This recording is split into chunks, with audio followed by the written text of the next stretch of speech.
What happens when the most decorated actress in Hollywood history, a woman who has been nominated for more Academy Awards than any performer who ever lived, sits down for what should be a celebration of her extraordinary career, only to find herself accused of being everything that's wrong with the entertainment industry?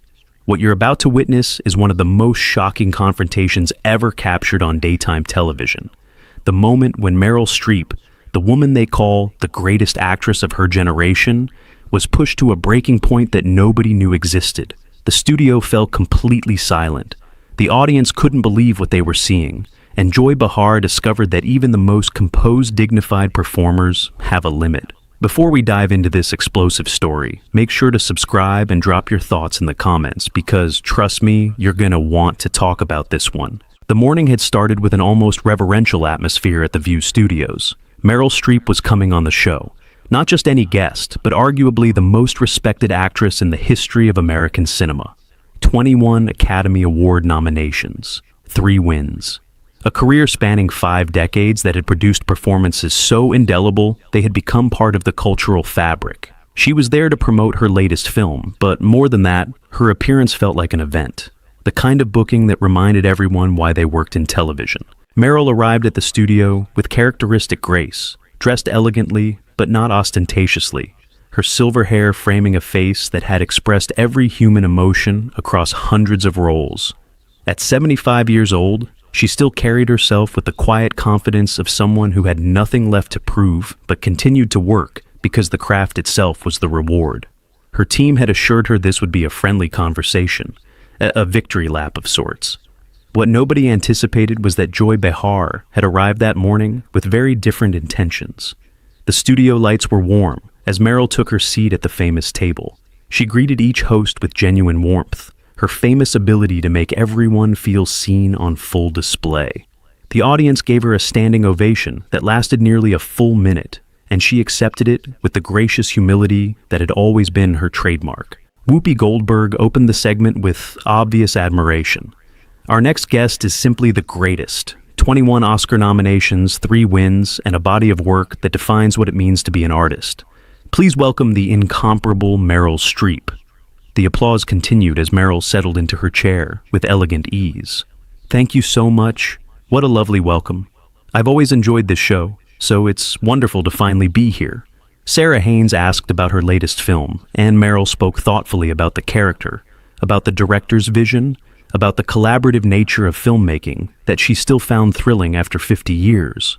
She talked about the research she had done, the accent work, the physical transformation, all delivered with the intellectual rigor that had made her the actor's actor. You know, people ask me if it ever gets easier, Meryl said, her voice carrying that distinctive quality that somehow conveyed both warmth and intelligence. And the truth is, it doesn't. Every role is a new challenge. Every character is a new puzzle to solve. That's what keeps me coming back. The day it becomes easy is the day I should probably stop. The audience was captivated. This was the Meryl Streep they had come to see, thoughtful and articulate and utterly committed to her craft. For a few minutes, everything felt exactly as it should. Then Joy Behar leaned forward, and something in the room shifted perceptibly.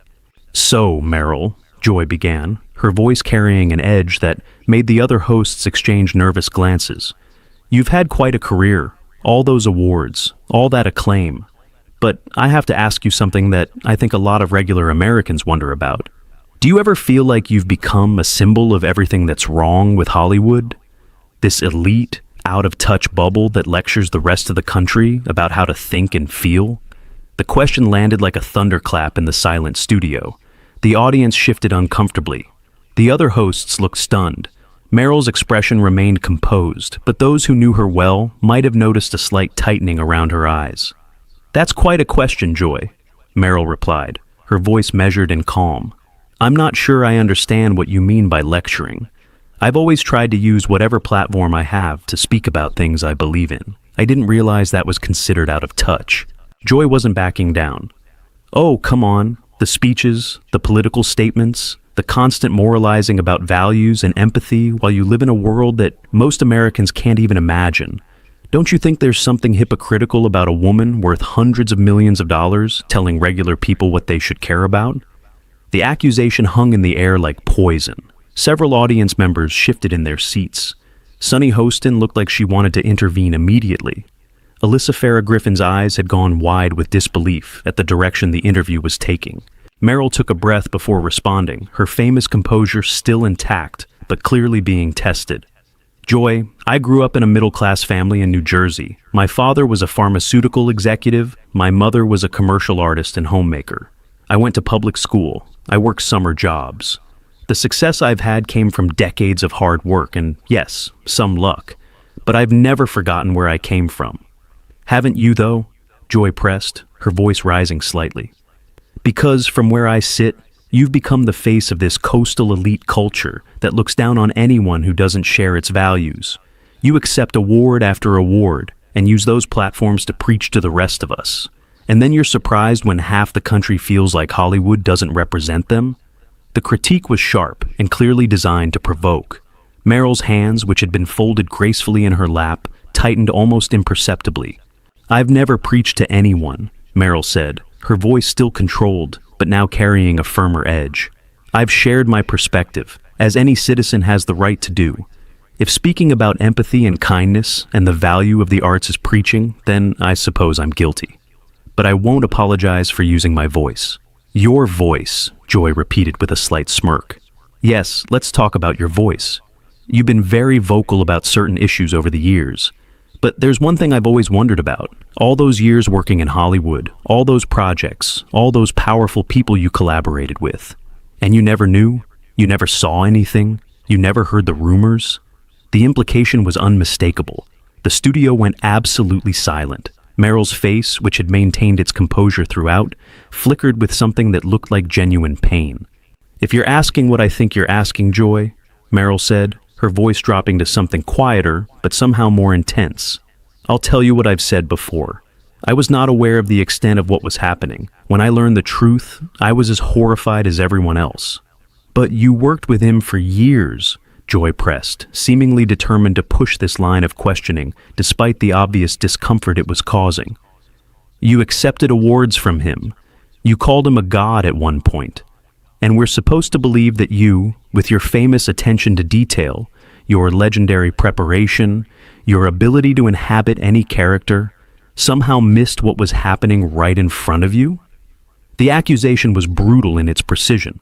Meryl's composure finally cracked, just slightly, revealing something raw underneath. What are you suggesting, Joy? Meryl's voice had taken on a quality the audience had never heard before, something harder and more dangerous than her usual measured tones. That I knew and said nothing? That I was complicit in something monstrous? Because if that's what you're implying, you should have the courage to say it directly instead of hiding behind insinuation.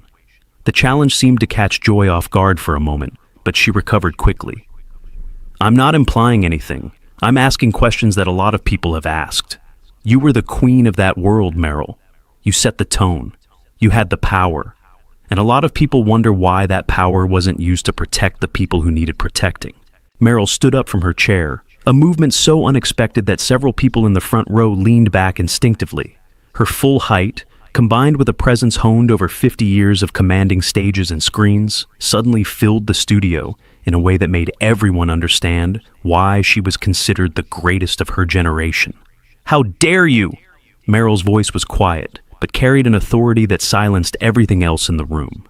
How dare you sit there and suggest that I was somehow responsible for the actions of a predator?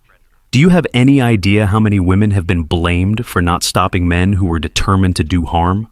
Do you understand what you're doing right now by perpetuating that narrative? Joy started to respond, but Meryl wasn't finished. I spent my entire career trying to create opportunities for women. I fought for equal pay before it was fashionable. I championed female directors and writers when the industry ignored them. I used my position to advocate for stories about women, by women, for women.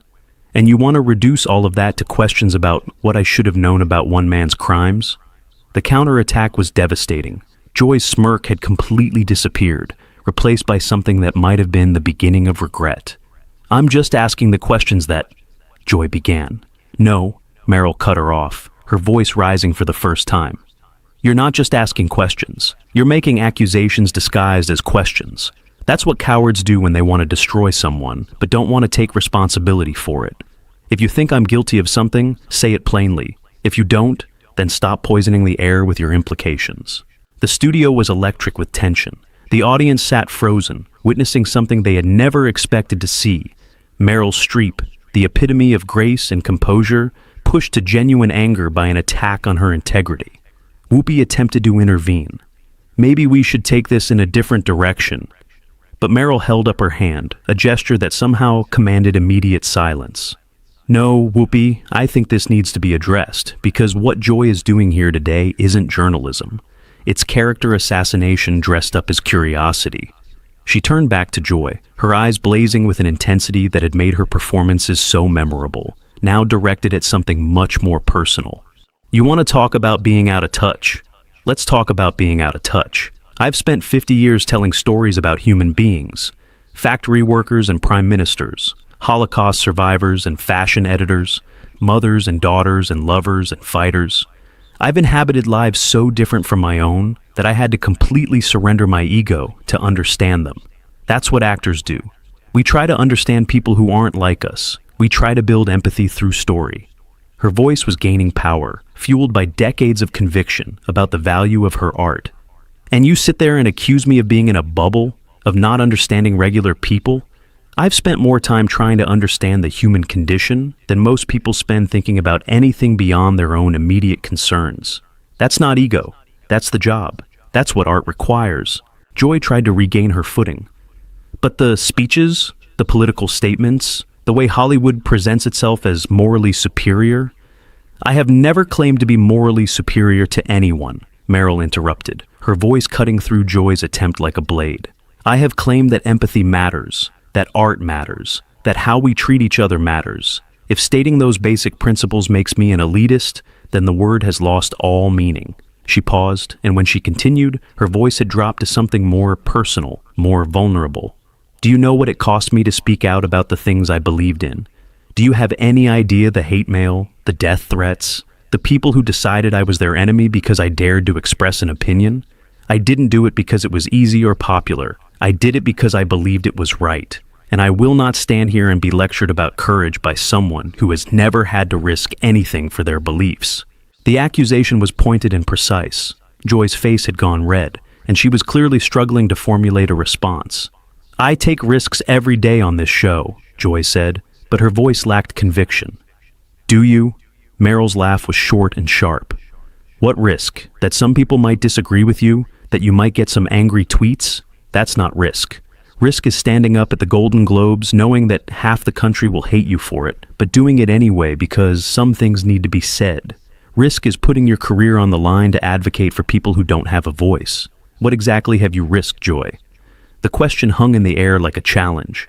Joy seemed genuinely at a loss for words, a rare state for someone whose job was to have opinions about everything. I've spent my career asking difficult questions, Joy finally managed. Difficult questions? Meryl shook her head slowly.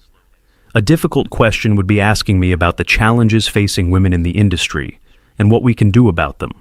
A difficult question would be exploring how storytelling can build bridges between people who don't understand each other. A difficult question would be examining why our culture is so divided and what role art might play in healing those divisions. She leaned forward slightly, her gaze fixed on Joy with laser precision. What you've been doing isn't asking difficult questions. It's throwing bombs and calling it journalism.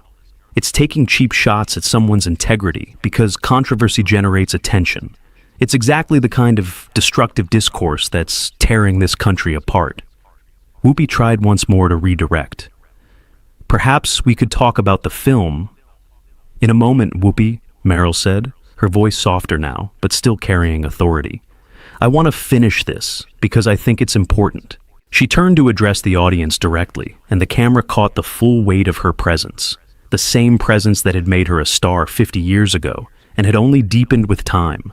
I know that some people see me as a symbol of something they don't like, Hollywood liberalism, elite culture, whatever label they want to apply, and I can't control how people see me, but I can tell you who I actually am. Her voice carried the emotional depth that had made her performances so powerful. I'm someone who fell in love with acting when I was 12 years old and never fell out of love with it. I'm someone who has tried, imperfectly but sincerely, to use whatever gifts I was given to illuminate the human experience. I'm someone who believes that stories have the power to change minds and open hearts. And I'm someone who will not be bullied into silence by people who have decided that my success makes me the enemy. The audience began to applaud, softly at first, then building to something substantial. I've been in this business for 50 years, Meryl continued over the applause. I've seen fads come and go.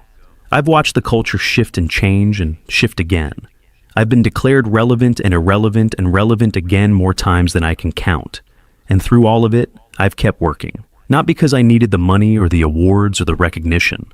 Because the work itself matters. Because telling stories matters. Because trying to understand each other matters. She turned back to Joy, one final time. You came at me today with accusations and implications designed to tear me down. And maybe you'll succeed. Maybe tomorrow's headlines will be about Meryl Streep losing her temper on The View. Maybe that's the story people will remember. But I want you to know something, Joy. I've been knocked down before, by people much more powerful than you, and I'm still here. I'm still working. I'm still fighting for the things I believe in. And nothing you say today is going to change that. She gathered her things with quiet dignity, her movements deliberate and controlled. I came here to talk about a film I'm proud of, made by people I admire, telling a story I think matters. Instead, I've spent 15 minutes defending my character against accusations that don't deserve the dignity of a response. That's 15 minutes I'll never get back, and 15 minutes your viewers will never get back. I hope it was worth it to you. She paused at the edge of the stage and turned back, her expression unreadable. Actually, I hope it wasn't. I hope that someday you look back on this interview and feel something like regret. Not for asking hard questions, which is your job, but for asking cruel questions, which is a choice. There's a difference, Joy. I hope someday you learn what it is. With that, Meryl Streep walked off the stage with the same grace that had defined her entire career. The audience sat in stunned silence for a moment, then erupted into applause that seemed to shake the walls. The other hosts looked at Joy with expressions ranging from disbelief to disappointment. And Joy Behar sat alone at the table, looking like someone who had just learned a very difficult lesson about the difference between provocation and journalism. What had started as a promotional interview had become something far more significant. A declaration of values, a defense of art. A reminder that even the most gracious people have limits, and that crossing those limits has consequences. And as the studio fell into reflective silence, one thing was absolutely clear. The greatest actress of her generation had given one more unforgettable performance.